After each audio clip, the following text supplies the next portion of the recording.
The glass-walled office offered a view of the city's heart, cold and indifferent, much like the man seated behind the vast granite desk.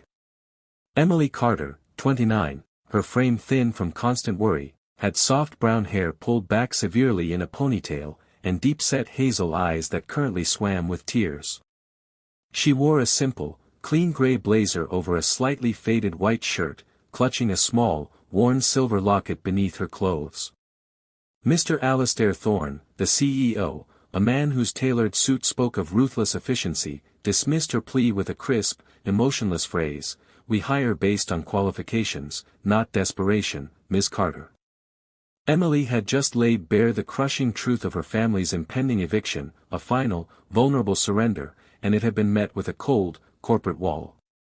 She whispered a quiet, "Thank you," and walked away, the sound of the closing office door a deafening sign of her failure.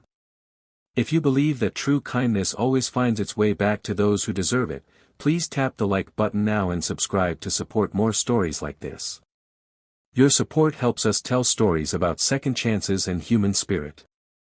Thorne watched the elevator indicator descend.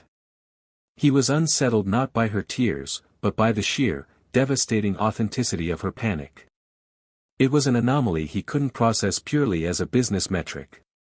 On an impulse that baffled his logical mind, he grabbed his keys and coat and followed. He caught sight of Emily outside, a small, gray figure melting into the bustling downtown street. She wasn't angry or defeated, she was simply walking with a heavy, terrible purpose, moving away from the financial prosperity and toward the forgotten streets of the city's edge. Thorne followed her for miles, his expensive leather shoes out of place on the cracked pavement of the poorer districts.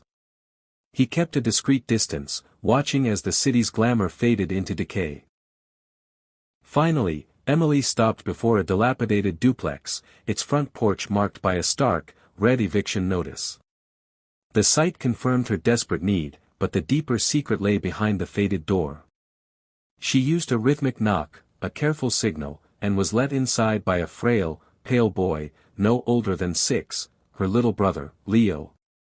Thorne waited patiently in the shadow of a nearby community center. After an hour, Emily emerged, but this time she was tenderly supporting a woman in her late 50s, her mother, disabled and reliant on a heavy metal walker. This was the hardship: Emily was managing the care of an invalid and a child while facing homelessness.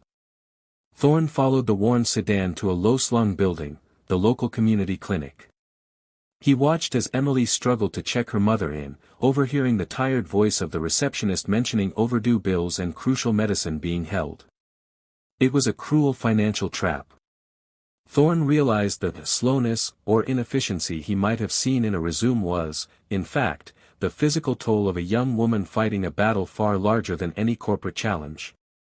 He had judged her by paper, yet she was defined by sacrifice and profound, unconditional love. He did not approach. Instead, he made 2 powerful, decisive calls from his car. The first was to his head of HR: create a new specialized administrative role immediately. Hire Emily Carter. Full benefits, substantial salary.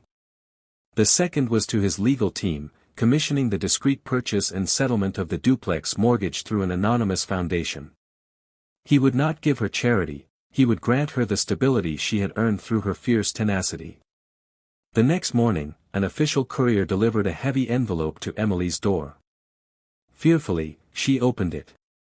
Inside were 2 documents: an employment contract from Thorne Innovations with a life-changing salary, and a deed of trust confirming the full settlement of her mortgage by an undisclosed donor. The red eviction notice was now just meaningless, painful history. Emily collapsed onto the worn carpet, the years of crushing worry instantly replaced by a silent, overwhelming wave of relief. She had been rejected, yet her quiet battle had been seen, valued, and redeemed by an act of kindness she never saw coming. We'd love to hear your story. What is the most memorable act of unexpected kindness you have witnessed or received? Share it in the comments below. Alistair Thorne never sought credit. He simply watched Emily flourish at the company, her intelligence and fierce dedication now directed towards professional success.